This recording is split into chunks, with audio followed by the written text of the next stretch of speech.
নমস্কার বন্ধুরা, আমার চ্যানেলে আপনাদের সবাইকে স্বাগত। আমি আবারও চলে এসেছি আপনাদেরকে গল্পের জগতে নিয়ে যাব বলে। আজকের গল্পটি কিছুটা ভয়, কিছুটা রহস্য, কিছুটা বিজ্ঞান, সব মিলিয়ে আশা করছি গল্পটি আপনাদের সকলেরই ভালো লাগবে। তো গল্পটি ভালো লাগলে অবশ্যই একটি লাইক দেবেন এবং চ্যানেলে নতুন হয়ে থাকলে চ্যানেলটিকে সাবস্ক্রাইব করে আমাদের পাশে থাকবেন। তো চলুন বন্ধুরা, আর দেরি না করে শুরু করা যাক আজকের গল্প। হাড় হিম করা ভূতের গল্প, হন্টেড হাউস। সে আজ অনেকদিন আগের কথা, 1000 কি 1500 বছর তো হবেই। প্রাচীন গ্রীসের এথেন্স বলে একটা জায়গা ছিল।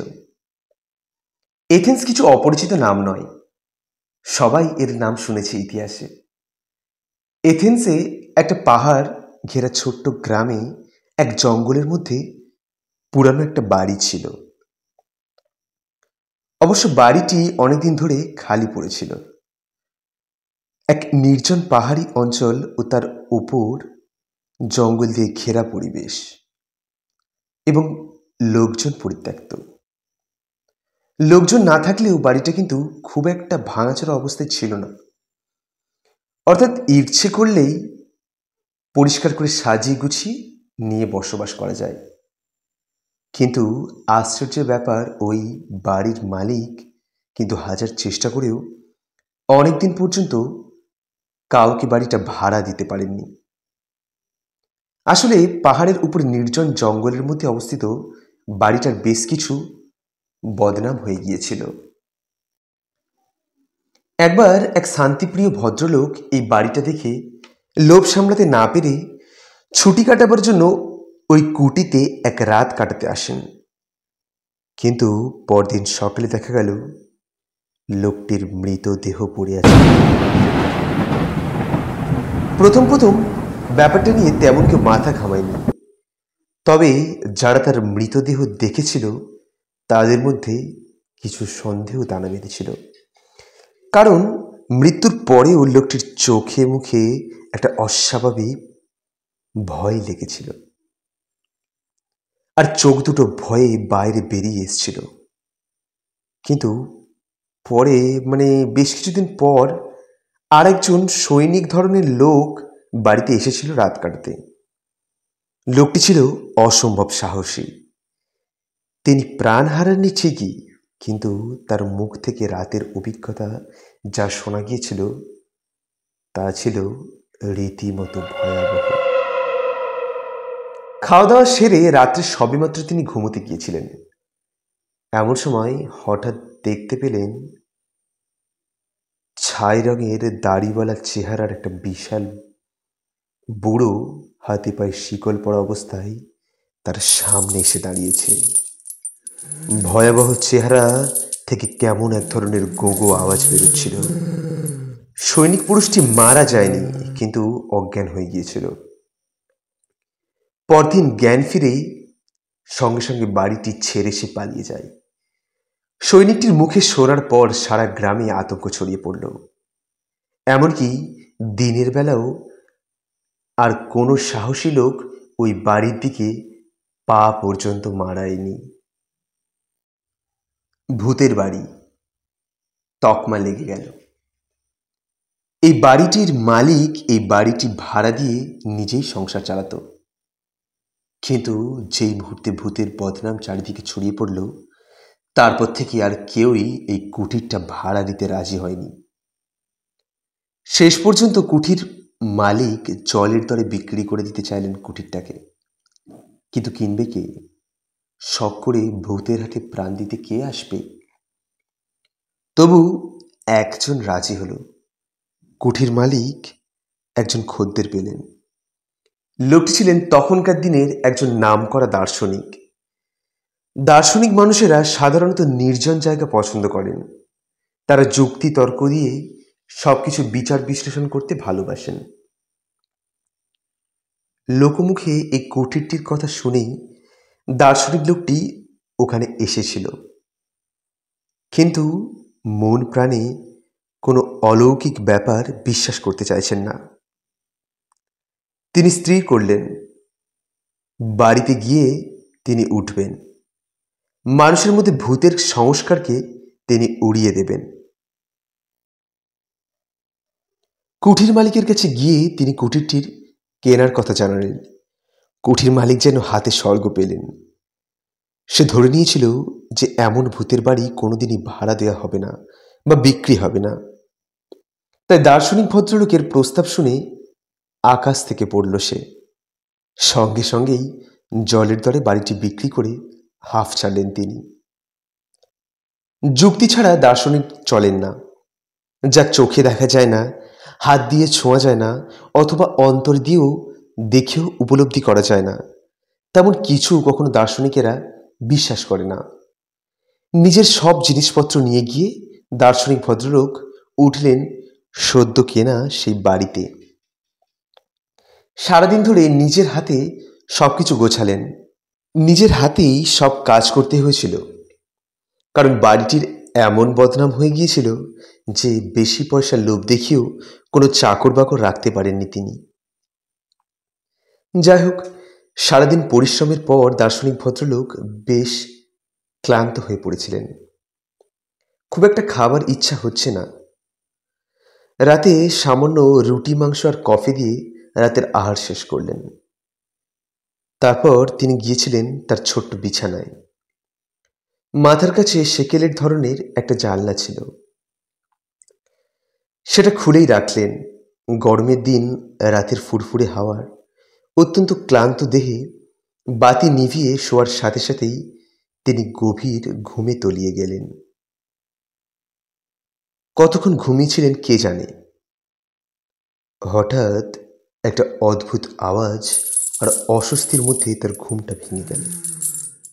গভীর ঘুমে আচ্ছন্ন মানুষের হঠাৎ ঘুম ভেঙে গেলে প্রকৃতস্থ হতে সময় লাগে। ভদ্রলোকেরও সামান্য সময় লাগলো। তিনি কোথায় আছেন, কেমনভাবে আছেন এটুকু বুঝতে। তারপর তার সবকিছু একে একে মনে পড়ল। তিনি নতুন বাড়িতে এসেছেন, আর নতুন বাড়িতে এটাই প্রথম রাত্রি নিবাস। আস্তে আস্তে সব মনে পড়তে লাগলো। কান খাড়া করে অদ্ভুত আওয়াজ আর অস্বস্তিটা বোঝার চেষ্টা করতে লাগলেন। 2-3 মিনিট মরার মতো পড়ে থেকে তিনি বুঝলেন আওয়াজটা অনেকটা শেকলের আওয়াজের মতো, কিন্তু খুব অস্পষ্ট। কে যেন অনেক দূর থেকে শেকল টেনে টেনে আসছে। ধীরে ধীরে চোখ মেলে তাকালেন দার্শনিক ভদ্রলোক। জমাট অন্ধকার সারা ঘরে ছড়িয়ে আছে। মাথার কাছে জানলা দিয়ে কেবল আকাশটুকু দেখা যায়। অবশ্য সেই সময় আকাশটাকে আলাদা করে চেনা যাচ্ছিল না। আকাশের রং, ঘরের রং এক হয়ে গিয়েছিল। দার্শনিক ভদ্রলোক কিন্তু চট করে বিছানা ছেড়ে উঠে বসলেন না। তিনি লক্ষ্য করতে চাইলেন ব্যাপারটা কি। আরও একটা অস্বস্তি তিনি অনুভব করলেন। সমস্ত ঘরের বাতাস যেন স্তব্ধ হয়ে আছে। একটা দম বন্ধ করা গুমট পরিবেশের সৃষ্টি হয়েছে। অনেকটা সময় যখন এইভাবে কেটে গেল, আর জমাট বাঁধা অন্ধকারটা যখন ধীরে ধীরে সয়ে এলো, হঠাৎই আবিষ্কার করলেন হাতে পায়ে শেকল বাঁধা একটা অস্পষ্ট ছায়ামূর্তি আস্তে আস্তে ভেসে উঠছে। হাত নেড়ে সেই ছায়ামূর্তিটা কি যেন বলতে চাইছে তাকে। দুটো চোখ থেকে যেন জ্বলন্ত আগুনের আভা বেরোচ্ছে। দার্শনিক ভদ্রলোক ছিলেন প্রচণ্ড রকমের সাহসী। এই ভয়ানক দৃশ্য দেখেও তিনি ভয় না পেলেও একটা অদ্ভুত বিস্ময় তাকে কিছুক্ষণের জন্য আচ্ছন্ন করে ফেলল। তিনি বুঝতে চেষ্টা করলেন জিনিসটা কি। কোনো ভয়ঙ্কর দানব, নাকি কোনো অসৎ মানুষ এইভাবে সাজগোজ করে এসেছে তাকে ভয় দেখানোর জন্য। শুয়ে শুয়ে এইসব নানান যুক্তিতর্ক যখন তার মনে ঝড় তুলেছে, তখনই তিনি দেখলেন সেই হাতে পায়ে শিকল পড়া ছায়ামূর্তিটা ধীরে ধীরে তার দিকে এগিয়ে আসছে। মূর্তিটার চোখ দুটো তখনও জ্বলছে। সে যেন মুখ হাঁ করে আর হাত পা নেড়ে কিছু বলতে চাইছে তাকে। তার হাত পা নাড়ার সাথে সাথে শিকলের ঝনঝন আওয়াজটাও ক্রমাগত শব্দ তুলছিল। অন্য কেউ হলে এতক্ষণ নিশ্চয়ই অজ্ঞান হয়ে যেত, অথবা দুর্বল হলে মৃত্যু হতো। কিন্তু অত্যন্ত সাহসী এই দার্শনিকের কিছুই হলো না, বরং তিনি যেমন ছিলেন সেইভাবেই তাকিয়ে রইলেন ছায়া মূর্তিটার দিকে। আসলে তিনি দেখতে চাইছিলেন মূর্তিটা এরপর কি করে। এক মুখ দাড়ি গোফের জঙ্গল আর এক মাথা চুলে মূর্তিটাকে তখন বেশ ভয়াবহ মনে হচ্ছিল। তার উপর তার হাতের নখগুলো বেশ বড় বড়। হাতের তীক্ষ্ণ আর বড় বড় নখ দেখে দার্শনিক ভদ্রলোকের মনে একটা অন্য ধরনের ভয়ের উদয় হলো। মৃত্যুর পর আত্মা মানুষের কতটা ক্ষতি করবে বা করতে পারে সে সম্বন্ধে তার কোনো ধারণাই ছিল না। এমন কিছু পৃথিবীতে আছে বলেও তার বিশ্বাস ছিল না। চোর ডাকাত ভূতের চেয়েও বেশি ক্ষতি করে বলে তিনি মনে করতেন। কিন্তু এখন তিনি কি করবেন? এই বিপদ থেকে আত্মরক্ষার উপায় ভাবছিলেন, যখন হঠাৎ সেই সময় দার্শনিক ভদ্রলোক লক্ষ্য করলেন মূর্তিটি আর এক পা এগিয়ে এসে ক্রমাগত পিছু হাঁটতে লাগলো। অশরীরী মূর্তিটিকে পিছিয়ে যেতে দেখে দার্শনিক ভদ্রলোকটি পূর্বের অবস্থা ত্যাগ করে বিছানা ছেড়ে উঠলেন। তারপর নিজের ঘর ছেড়ে বাইরে এসে দাঁড়ালেন। অদ্ভুত বা আজব যাই হোক, তিনি লক্ষ্য করলেন ব্যাপারটা। মূর্তিটি ধীরে ধীরে নিচে নেমে এলো। তারপর উঠোনের ঠিক মাঝ বরাবর গিয়ে হঠাৎই যেন কর্পূরের মতো মিলিয়ে গেল। দার্শনিক একবার চিৎকার করে বললেন, কে কে ওখানে? কিন্তু উত্তরে কেবল অনেক দূর থেকে ভেসে আসা অস্পষ্ট গোঙানি ছাড়া আর কিছুই শুনতে পেলেন না। যে জায়গায় মূর্তিটা অদৃশ্য হয়ে গিয়েছিল সেখানে দাঁড়িয়ে অনেকক্ষণ স্তব্ধ হয়ে কি যেন ভাবলেন। তিনি আরও দু একবার ডাকাডাকি করেও কারো কিছু উত্তর পেলেন না। বিফল মনোরথ হয়ে তিনি ঘরে এসে শুয়ে পড়লেন। বাকি রাতটি তিনি ব্যাপারটা নিয়ে চিন্তা করতে করতে কাটিয়ে দিলেন। ভোরের আলো ফোটার সঙ্গে সঙ্গে গত রাতে ঠিক যে জায়গা থেকে মূর্তিটা অদৃশ্য হয়েছিল সেখানে এসে অনেক কিছু পর্যবেক্ষণের দৃষ্টিতে খুঁটিয়ে খুঁটিয়ে লক্ষ্য করতে লাগলেন। কিন্তু দিনের বেলায় কোনো কিছুই তার অস্বাভাবিক মনে হলো না।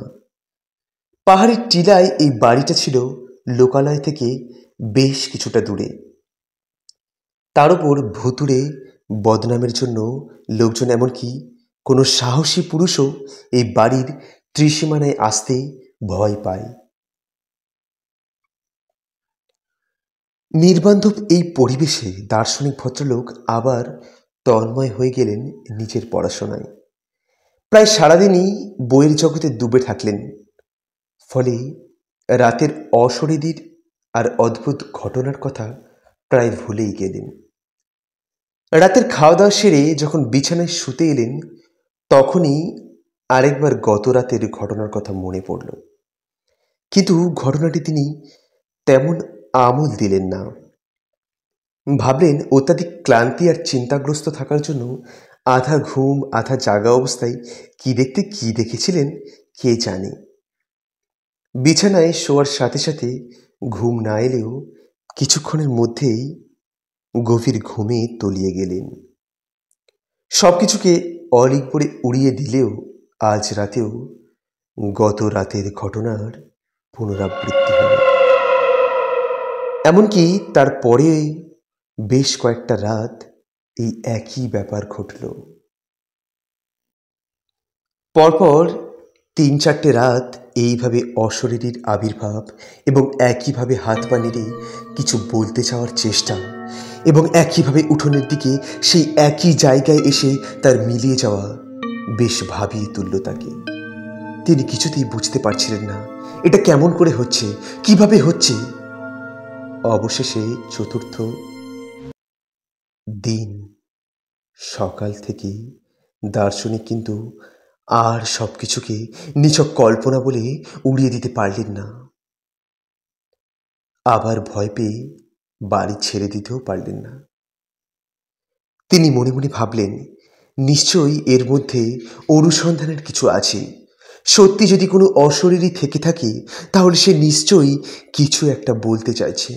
আর সবচেয়ে বেশি যেটা তাকে আকৃষ্ট করলো, সেটা হচ্ছে উঠোনের সেই নির্দিষ্ট স্থানেই কেন বা প্রতি রাতে অদ্ভুত আর বীভৎস ওই আকৃতির মূর্তিটা উঠোনের ওই বিশেষ জায়গাতেই কেন বারবার হারিয়ে যাচ্ছে। তাহলে ওই জায়গাটিতে নিশ্চয়ই তাৎপর্যপূর্ণ কিছু রয়েছে। এর তদন্ত হওয়া প্রয়োজন। চতুর্থ দিন সকালে আলো ফোটার সঙ্গে সঙ্গে দার্শনিক আর বাড়িতে বসে রইলেন না, চলে গেলেন শহরে। প্রথমে তিনি যোগাযোগ করলেন স্থানীয় ম্যাজিস্ট্রেটের সাথে। সব কথা খুলে বললেন।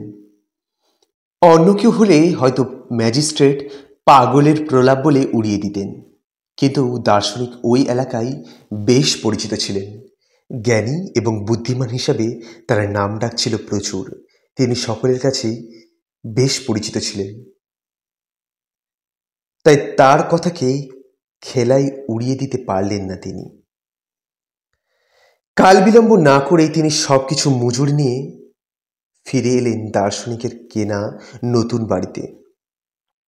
উঠোনের ঠিক যে জায়গায় এসে সেই অশরীরী মূর্তিটি গত 3 দিন রাত্রে অদৃশ্য হয়েছে, সেই জায়গাটি মাটি কোপাতে লাগলো মজুরেরা। অবশ্য বেশি দূর মাটি খুঁড়তে হলো না। সামান্য কয়েক হাত জমির নিচে পাওয়া গেল আস্ত একটা কঙ্কাল। কঙ্কালটির হাতে পায়ে শেকল দিয়ে বাঁধা রয়েছে।